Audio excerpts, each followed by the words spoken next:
tout le monde, on se retrouve aujourd'hui pour une nouvelle vidéo où je vais vous présenter les produits petit prix que j'ai découverts en 2021. Alors j'ai hésité à faire cette vidéo, je me suis dit que j'aurais pas grand chose à vous montrer. Puis tout compte fait, j'ai pas mal de petits trucs, donc je me suis dit que ça méritait quand même une petite vidéo. Alors on va commencer par quoi? Par les bronzers. Voilà, on va pas aller spécialement dans l'ordre, mais en tout cas je vais essayer de faire par catégorie. Donc niveau bronzer, j'en ai 2 voire 3 parce qu'il y a une palette aussi pour le teint. Donc le premier bronzer c'est celui de chez Beauty Bay, comme ceci, c'est la teinte Donuts. Franchement ces petits bronzers, je sais plus combien ils coûtent, mais 5-6 euros, c'est vraiment très très peu cher et ils sont très très bien. Ils se travaillent très très bien. Ici la teinte elle est magnifique. C'est un bronzer froid, un petit peu lumineux comme ça et il est canon. Regardez-moi ça. Canon canon et la pigmentation top top. Ensuite, j'ai celui de chez Kiko qui est pareil, un bronzer froid de la gamme Charming Escape, donc de la collection. Alors celui-ci est bien froid aussi, regardez-moi le packaging, il est canon. Donc c'est une teinte bien froide, un peu moins lumineuse et plus claire que le Beauty Bay, mais très très joli aussi. D'ailleurs c'est celui que je porte aujourd'hui, le le Kiko. Donc juste ici vous avez le Kiko et là le Beauty Bay. Alors le Kiko il y a peut-être moyen de le retrouver à mon avis en solde pour l'instant vu que c'était une collection, je crois que c'était la collection d'été de Kiko, je suis plus sûre mais je sais bien que c'était une collection sortie plus en début d'année. Donc d'ailleurs j'ai d'autres produits à vous montrer de cette collection parce que franchement elle était vraiment bien. Ensuite niveau blush, on va aller niveau blush du coup. Alors niveau blush j'ai 2 Kiko à vous montrer, donc j'ai celui-ci. Voilà qui est de la collection Dolce Diva, qui est magnifique. Et les textures pareil, sont très très jolies. Je vais vous montrer la pigmentation. Alors c'est un blush lumineux comme vous voyez, mais il est... Regardez-moi ça, la luminosité quoi. Il est trop trop beau. Ça a vraiment été des coups de cœur. Les produits teints chez Kiko, je les adore. En général, quand il y a une nouvelle collection, c'est ce que j'attends le plus. Malgré que j'en ai des tonnes de toutes leurs collections, parce que j'ai des bronzers et des blushs, je pense, de toutes les collections Kiko. Mais franchement, leurs produits teints, j'aime beaucoup. Et ici, ce blush-ci. D'ailleurs, j'ai été deg parce que lui, je vais y arriver. Je suis allée chez Kiko en allant chez Sephora pour les soldes. Et malheureusement, dans mon Kiko, ils n'avaient plus aucun... Enfin, ils avaient quelques produits de cette collection-là, mais aucun produit teint, rien du tout. Donc, il va falloir que j'aille voir sur le site parce que je voulais choper 2 autres teintes. Je crois qu'il y en avait 4 dans cette collection là. D'ailleurs je me demande si j'ai pas la teinte 04. J'arrive pas à voir. 002 peut-être, je suis pas sûre. Donc je vais vous montrer. Pareil, il y a moyen à mon avis de les trouver en promo. Et regardez-moi. Trop trop beau. Alors celui-ci est moins lumineux que l'autre. Mais là, il est trop beau. Regardez-moi ça après un swatch. Il est trop beau et c'est celui que je porte aussi aujourd'hui. La texture, celui-ci, c'est pareil, cette collection-là, c'est comme le bronzer. La texture est hyper douce, hyper agréable, c'est super fin. Les packaging sont canons. L'intérieur des poudres, les dessins, c'est superbe aussi. Très très belle collection. Je crois que c'est ma collection préférée de l'année chez Kiko qu'ils ont sorti. Franchement, top top. Ensuite, j'ai une petite palette qui coûte pas très cher, qui vient de chez Beauty Bay. Donc c'est une palette de chez BH Cosmetics. Ils en ont fait tout plein ces petites palettes. J'ai même hésité à en prendre d'autres, mais franchement celle que j'ai, j'aime beaucoup les teintes. Il y a peut-être juste un blush qui est un petit peu trop clair, celui-ci, ici en dessous. Mais sinon les 3 autres teintes, je les porte très très souvent. Le petit corail ici, magnifique, le rose. Il y a vraiment que celui-ci qui est un petit peu fade, mais sinon il se travaille super bien. Alors la texture est un peu plus sec que les Kiko. Mais je vais vous faire un petit swatch du corail ici. Voilà, qui est juste ici. Donc c'est quand même un peu moins pigmenté que Kiko, clairement, parce que celui-ci, il est vraiment bien pigmenté. Mais ils sont très très bien, très beaux sur la peau, très fins aussi. Ils se fondent super bien, franchement. Je vous dis, ils ont pas mal de palettes. Ils ont du plus foncé au plus clair. Moi, je sais plus c'est laquelle la mienne. C'est la Truffle.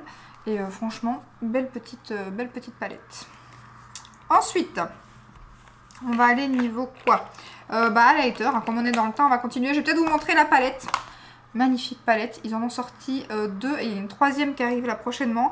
C'est chez Physician Formula et je l'ai découvert très très récemment.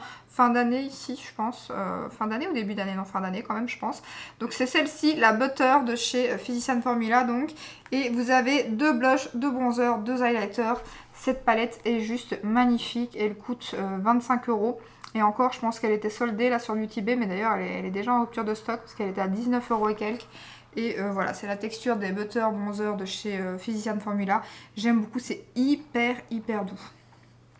Hyper doux. Là vous avez un blush, un bronzer. Je vais essayer de vous les mettre. Pigmentation. Dans le blush là, je n'ai pas très bien prélevé. Voilà, ils sont juste ici. Bronzer et blush juste au-dessus. Et voilà, magnifique. Même les highlighters sont très jolis. D'ailleurs, moi, j'avais jamais testé d'highlighter ni de blush chez Physicians Formula. Et avec cette palette, voilà, l'highlighter est juste là. Canon aussi. Mais vraiment, les textures... D'ailleurs, j'ai eu une petite déception, on en reparlera très prochainement, d'un produit Physicians Formula, justement, qui est le dernier bronzer mat. Je l'ai testé qu'une ou deux fois pour l'instant, il faut que je continue à le tester. Mais comparé au Butter Bronzer, franchement le mat, je suis un peu déçue. Donc on verra, mais celle-ci, la palette est vraiment géniale. D'ailleurs j'hésite à acheter l'autre, mais comme il y a le mat dedans, je me dis que comme je l'ai déjà, j'hésite. Mais il y a la nouvelle là qui arrive qui a l'air trop bien aussi, je sais pas quand est-ce qu'elle sort. En général j'arrive, ça moi j'ai eu sur Félunique, mais elle est sur Félunique, sur Beauty Bay, vraiment top. Ensuite... on va aller quoi, niveau highlighter, du coup, ainsi on en aura fini pour le teint. Donc j'ai les fonds de teint aussi. Donc j'ai deux highlighters. Alors j'ai celui de chez Doll Beauty, le Doll Light, comme ceci. Alors le packaging, je suis pas fan. Mais par contre l'highlighter, c'est celui que je porte aujourd'hui. Et vraiment, je trouve qu'il est très beau. Alors il n'y a pas de paillettes, c'est un doré. Je vous montre l'intérieur. D'ailleurs je l'ai bien utilisé parce que normalement il y a des petits cœurs. Je ne sais pas si vous les verrez encore, on les voit encore un petit peu. Donc c'est un magnifique doré, sans paillettes, et qui est quand même assez intense, parce que moi j'aime bien les highlighters qui se voient bien. Et regardez-moi ça. Il est trop beau. Vraiment la lumière, pas de paillettes, il est magnifique. Et la texture, il est hyper doux. Ils ont même fait une petite palette comme ça, d'ailleurs elle est épuisée aussi parce que j'ai hésité à la commander avec, je crois que c'est 6 highlighters qui me tentaient bien parce que franchement, ça on voit. Et ensuite j'en ai un autre, mais lui il a un peu de paillettes, c'est celui de chez Glamlight, le Pina Colada comme ceci. Donc je crois que lui, si je me souviens bien, il a un peu de paillettes par contre. Donc la teinte se présente comme ceci, elle est plus froide que le Doll Beauty, mais très jolie aussi, voilà. Juste ici. Donc là vous avez le Doll et ici le Glamlight. Mais très joli aussi. Par contre niveau paillettes ça va je pense. Je pensais qu'il y avait des petites paillettes. Mais là comme ça, à première vue j'en vois pas trop. Mais c'est une très jolie teinte aussi. Hein. Très beaux highlighters. Voilà niveau highlighter. Alors niveau fond de teint j'en ai deux. Alors j'ai le L'Oréal. Enfin pour l'instant les deux fonds de teint dont je vais vous parler, on a entendu parler toute l'année. Donc c'est le L'Oréal comme ceci qui est très bien. Bonne tenue. Par contre, couvrance légère, c'est un fond de teint assez liquide mais qui se fond super bien sur la peau, qui est très fin, du coup du fait qu'il est léger, qu'il est aussi très liquide. Par contre le packaging, je n'aime pas du tout cette pipette, surtout que comme le fond de teint est très liquide, j'arrive à m'en foutre partout en général quand je l'utilise, c'est limite si j'ai pas envie de le verser dans une autre bouteille. Mais sinon, mis à part le packaging, c'est un très bon fond de teint. Moi j'aime beaucoup les fonds de teint de chez L'Oréal, d'ailleurs il y a le Infaillible 24 heures en tube comme ça en plastique, que j'aime beaucoup, qui fait partie de mes favoris. Et celui-ci est vraiment très bien et à mon avis, je l'utiliserai certainement plus en été parce qu'en été il est tellement léger et tout qu'il va vraiment être top. Ensuite, j'ai le fond de teint de chez Maybelline. Alors celui-ci est plus mat que le L'Oréal qui est hydratant. Pourtant, moi j'aime pas trop les fonds de teint hydratants. Mais celui-ci, franchement, il va bien. Après, à voir s'il brillerait pas trop par contre du coup en été. Moi qui ai la peau mixte à grasse, surtout en zone T. Mais celui-ci, c'est un fond de teint mat. C'est celui que je porte aujourd'hui. Il est très bien. Alors tenue 30 heures. Je ne sais pas, je ne teste pas mes fonds de teint sur 30 heures. Mais en tout cas sur une journée normale, matin, soir, il tient très bien. Il a une couvrance moyenne à forte qui est modulable. Il est vraiment très bien aussi. Par contre celui-ci, la teinte est parfaite. J'ai la teinte 0,7. Ici le L'Oréal il est trop clair. J'ai la teinte 0,5/2. J'aurais dû prendre la teinte au-dessus. D'ailleurs ça se voit qu'il est, par rapport au Maybelline, il est plus clair. Et celui-ci il est un peu trop clair. À mon avis je vais devoir le mélanger à un autre. Parce qu'en été je serai encore plus... voilà, plus foncé enfin s'il y a du soleil j'aurais bronzé un petit peu, donc il sera peut-être encore trop clair. Donc voilà pour les deux fonds de teint que j'ai adoré niveau petit prix cette année, parce que niveau luxe j'ai pas testé grand chose par contre niveau fond de teint, c'est plus niveau petit prix. Ensuite, la base pour les yeux de chez Beauty Bay, dont j'ai pas arrêté de vous parler dans mes vidéos, je l'ai portée très souvent, que j'aime beaucoup, très bonne base, qui ne fait pas cruiser mes fards, c'est celle que je porte aujourd'hui, qui fait bien ressortir la couleur, qui tient toute la journée, franchement super base. Elle est aussi teintée, ils ont même une blanche je pense, donc pour faire les cut crease et tout, c'est vraiment bien. Moi j'ai la 3 je pense, je voulais la 2, mais je crois qu'il n'y avait plus quand je l'ai reçue, et donc là j'ai la 3 il me semble, mais je vois pas le chiffre. Je dois avoir la 2 ou la 3, mais il me semble que c'est la 3. Et franchement, c'est bien parce qu'elle unifie les paupières, voilà, elle efface un peu les petits vaisseaux et tout, vu qu'elle est teintée. Contrairement à ma Hourglass ou à ma Linda Albert, qui eux sont transparentes, donc du coup, c'est un peu plus, voilà, ça ne camoufle pas les petits vaisseaux et tout. Mais franchement, très bonne base et très peu cher aussi. Tous les produits Beauty Bay, pardon, sont vraiment très peu chers et ils ont de très bons produits. Ensuite, niveau palette, alors malgré que j'ai fait un top 10 des palettes, je voulais quand même vous montrer quelques palettes, enfin du moins vous parler de quelques marques, plus de la marque des palettes, parce que j'ai découvert pas mal de petites palettes qui étaient vraiment bien. Surtout celles de chez ELF comme ceci, avec une super bonne pigmentation, et c'est une palette qui coûte 4-5 €, je pense que moi je l'avais eu sur Douglas, je vous avais fait un petit make-up avec d'ailleurs, je vous mettrai dans le petit i si jamais vous voulez aller la voir. Bon après il n'y a que 4 fards, on ne sait pas faire 50 000 make-up avec. Moi j'avais pris la verte, mais il y a plein d'autres palettes, il y a des petites nudes, il y a vraiment plein de petites harmonies comme ça, et je vais vous montrer le doré là, et le vert. Voilà, pour une palette à, je crois que je sais plus si c'est 4 ou 5 €, mais vraiment très bonne pigmentation quoi. Je vais pas me mettre trop près. Très jolie découverte chez ELF. Ensuite, la marque Colourpop. Alors, je sais plus si c'est fin 2020, mais en tout cas, la palette que je vais vous montrer, c'est début 2021 que je l'ai reçue et que je l'ai testée. C'est la petite palette Star Wars, comme ceci, qui est canon, moi qui aime les teintes vertes. Et franchement, les palettes Colourpop, moi, j'en ai pas mal. Après, je commande pas très souvent parce que les frais de douane, ça fait mal en Belgique. Donc, cette année, l'année passée, j'ai commandé, je crois, en début d'année, mais après, j'ai pu commander. Pourtant, il y a plein de collections qui sont sorties qui me faisaient trop envie. Mais toutes les palettes que j'ai de chez Colourpop, je pense que j'en ai aucune qui m'a déçue dans mes souvenirs. Mais alors celle-ci, elle est trop belle. Hein. Et c'est bien parce qu'ils l'ont ressorti. Donc, et je crois que maintenant ils ont ressorti une deuxième d'ailleurs qui me fait très envie. Ils ont rajouté quelques produits dans la collection et vraiment les fards Colourpop. Je vais vous swatcher de lumineux là. Canon. Regardez ça. Ça aussi pareil, je vous ai fait un make-up avec cette palette. Donc qui date, hein, c'était il y a presque un an, mais regardez les fards. Et alors ils sont vraiment crémeux, ils se travaillent super bien au pinceau, mais ce fard ici il y a un peu des reflets, trop beau. Donc voilà, ensuite marque dont je vous ai parlé, dont je vous ai beaucoup parlé d'ailleurs dans cette vidéo, parce que franchement ils ont des bons produits, c'est Beauty Bay, leurs palettes sont top. Pareil, j'ai pris celle-ci parce que je vous ai montré la verte dans les 10 palettes de l'année. Donc ici j'ai pris celle-ci pour changer, mais voilà, leurs lumineux sont magnifiques, très crémeux. Donc là c'était celle de Noël, je vais vous montrer le mauve ici, le bleu. Voilà, niveau pigmentation, je pense que c'est même encore mieux que Colourpop et que ELF. Là, on est... Par contre, les fards sont tellement... Regardez-moi ça, la pigmentation. Les fards sont... Et ce bleu. Oh, trop beau. Par contre, les fards sont tellement crémeux, j'allais dire qu'ils se travaillent un peu moins bien au pinceau. Ça, c'est un peu dommage, surtout pour les make-up un peu plus précis. Mais alors, la pigmentation... Voilà, je crois que niveau rapport qualité-prix, il n'y a pas mieux que Beauty Bay. Je suis impatiente de voir les palettes qu'ils vont faire cette année parce que franchement, j'ai aimé toutes les palettes que j'ai vues cette année quoi, chez eux. Il y avait celle de la Saint-Valentin, il y avait la verte, il y avait la toute grande, la jade. D'ailleurs, je vous ai même pas encore fait de make-up avec. Magnifique toutes les palettes de cette année. Ensuite, une petite marque aussi qu'on trouve sur Beauty Bay et que je trouve que les fards sont top. Je vous ai montré quelques palettes. C'est la marque BH Cosmetics. D'ailleurs, c'est celle avec laquelle je suis maquillée aujourd'hui. Enfin, pas celle-ci, mais celle-ci. Mais celle-ci, elle était vraiment dure à trouver. Donc, j'en ai pris une qui était arrivée sur Beauty Bay que j'avais utilisée en début d'année et qui a des couleurs magnifiques à l'intérieur. C'était pour l'été, à mon avis. Pastel comme ceci.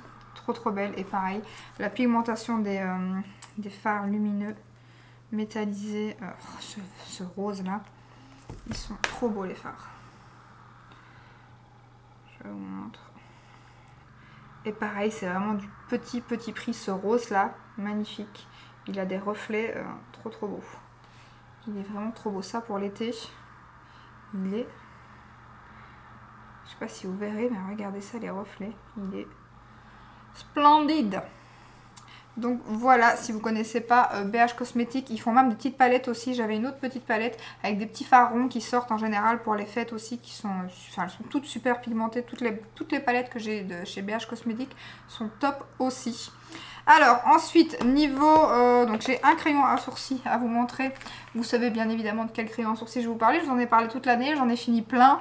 Là c'est un backup d'ailleurs, c'est bien évidemment le crayon à sourcils de chez Beauty Bay, encore une fois. Ce n'est pas en collaboration avec Beauty Bay, hein, je précise. Donc c'est, voilà, comme ceci, il se présente comme ceci. D'un côté vous avez le crayon, de l'autre vous avez la petite brosse et c'est le crayon à sourcils que je rachète tout le temps. Il coûte 5 ou 6 euros, 5 euros, 95, un truc comme ça. Là j'en ai racheté deux parce que franchement la teinte est super bien, il tient toute la journée. Là j'ai le Anastasia, mais quand je vois la différence de prix, même s'il est très bien, voilà, je préfère surtout que des crayons à sourcils, j'en utilise pas mal sur l'année. Donc voilà, franchement les Beauty Bay, bon rapport qualité-prix, c'est top top. Je les compare aussi au Sigma. Le Sigma il est vraiment bien aussi, mais il n'est pas donné. Donc voilà, niveau petit prix, il faudrait que je regarde, que je teste peut-être d'autres, parce que celui-ci, le problème c'est que quand je ne commande pas sur Beauty Bay, les frais de port font le prix du crayon. Donc en général, je profite de faire des petits backups quand je recommande sur Beauty Bay. Donc là c'est ce que j'avais fait, j'en ai repris deux. Alors ensuite niveau lèvres, alors j'ai un crayon à lèvres que je n'arrête pas d'utiliser à chaque fois que je mets un rouge à lèvres nude pour l'instant. C'est ce crayon là que je mets, c'est un crayon de chez Colourpop. Donc c'est la teinte BFF et c'est un magnifique nude. Il est crémeux, moi j'aime beaucoup les crayons crémeux, mat. Et alors la teinte est superbe, il tient super bien, vous pouvez même le mettre complètement sur toutes les lèvres. Moi je l'utilise juste en contour, mais franchement il est très très bien. Après c'est embêtant parce que nous en Belgique on a un peu de mal à avoir la marque Colourpop sans frais de douane, donc du coup c'est un petit peu deg. Mais j'aime beaucoup aussi ceux de chez Sephora, les rétractables, mais qui, je sais pas si c'était une nouveauté de cette année, mais je les ai pas mis parce que je savais plus en fait si c'était une nouveauté de cette année ou pas, mais je pense pas. Mais les rétractables de chez Sephora ils sont vraiment bien aussi. Il y avait une autre marque aussi, je ne sais plus, petit prix, niveau crayon à lèvres, je me demande si c'est pas les Maybelline qui sont pas mal aussi.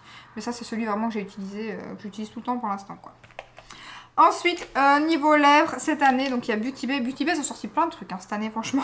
Je sais pas ce qu'ils vont sortir, enfin l'année passée du coup. Et cette année, je sais pas ce qu'ils vont sortir. Peut-être un fond de teint, hein, qui sait, ils n'ont pas encore sorti ça, je pense. Hein. Fond de teint, anti-cerne, sait-on jamais. Donc là, j'ai le rouge à lèvres comme ceci, mat. Le Freckle qui est superbe. C'est un nude comme je les aime. Rouge à lèvres mat, qui a une très bonne tenue. Bon, après, ça reste un rouge à lèvres raisin, donc dès que vous mangez, ça part. Mais le voici, il est très très beau. Donc, voilà, le raisin est tout simple. Mais ils sont très très peu chers et ils sont très bien. Ensuite, chez Kiko, il y a celui-ci que j'ai découvert dans une des collections, je ne sais plus laquelle, mais qui est très très bien aussi. C'est un nude, bien évidemment, encore une fois. Ils ont fait un raisin juste magnifique. Alors ici, c'est un crémeux. Pareil, très bonne tenue. Après, comme d'habitude, un raisin, si on mange, ça s'en va. Mais ils partent très très bien. Donc le voilà. Nude un peu moins marronné que celui que je viens de vous montrer. Un autre rouge à lèvres de chez Kiko, donc dans la collection de Noël. Donc c'était les pailletés et celui-ci j'adore le mettre. Alors il a beaucoup de paillettes sur le raisin, mais en réalité il n'est pas du tout pailleté. Hop. Celui-ci c'est vraiment un nude, c'est mon préféré je pense. Il est trop trop beau. Le voilà. Ouais, ça c'est celui que je préfère des trois vraiment au niveau nude, il est magnifique. Ensuite, deux rouges à lèvres de chez NYX. Donc il y a celui que je porte sur les lèvres qui est un liquide mat.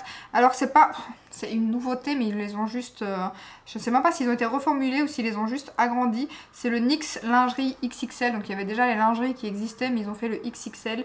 Moi j'ai la teinte une dress, je pense. Donc c'est celui que je porte aujourd'hui. Pas trop desséchant, sans transfert, sublime couleur. D'ailleurs je me demande si j'en achèterai pas d'autres parce que franchement ils sont pas chers et ils sont super bien, super bonne tenue. Je vous montre là. De toute façon ma bouche il est bien évidemment sec ici, il ne l'est pas encore. Mais super nude rosé. J'aime beaucoup. Et alors il n'est pas trop desséchant pour un mat. Franchement ils sont très très bien. Et ensuite un de la collection de Casa de Papel. C'est je ne sais plus quelle teinte, c'est celui-ci. Je vous mettrai tout en barre d'infos. Les produits que je retrouve parce que ça c'était une édition limitée. Donc je ne sais pas si je le retrouverai encore. Et là pareil parce que là, les rouges à lèvres NYX j'adore ça. Ils sont vraiment top. Donc là, c'est une teinte un peu plus foncée, même si on reste un peu dans le nude quand même. Donc, et NYX, j'ai pas mal de rouge à lèvres. Hein. Franchement, leurs rouges à lèvres sont top. NYX, j'ai d'ailleurs commandé le nouveau concealer, sérum concealer qui vient de sortir. Normalement je vais le recevoir cette semaine, donc j'espère vous faire une petite vidéo avec et d'autres produits petit prix ou Get Ready With Me, je verrai. Mais franchement je suis très contente des petites découvertes que j'ai fait cette année et je suis étonnée du nombre de produits que j'ai quand même découvert niveau petit prix. Vous savez, j'en teste pas très souvent, donc je vais essayer cette année d'en tester un petit peu plus quand même. Donc voilà pour ma vidéo. N'hésitez pas à me dire vous quels sont vos favoris petit prix en barre d'infos, on ne sait jamais que je testerai. D'ailleurs il y a un produit là que j'ai vu passer pas mal de fois dans des revues et que je vais à mon avis commander, j'ai vu qu'il est en promo, c'est la base de chez Revlon. Elle me donne beaucoup, enfin elle me donne bien envie, surtout que la loge de Gabrielle qui aime la base Origins et moi aussi, l'aime beaucoup, donc je me dis que je devrais la tester, surtout qu'elle est en promo, donc je pense que je vais la tester très bientôt et je la mettrai peut-être avec le, si je l'ai reçu, le sérum NYX ou quoi. Donc voilà, j'espère que cette petite vidéo comme d'hab vous aura plu, si c'est le cas, ben n'hésitez pas à liker, à vous abonner. Et je vous dis à très bientôt dans une prochaine vidéo. Ciao ciao!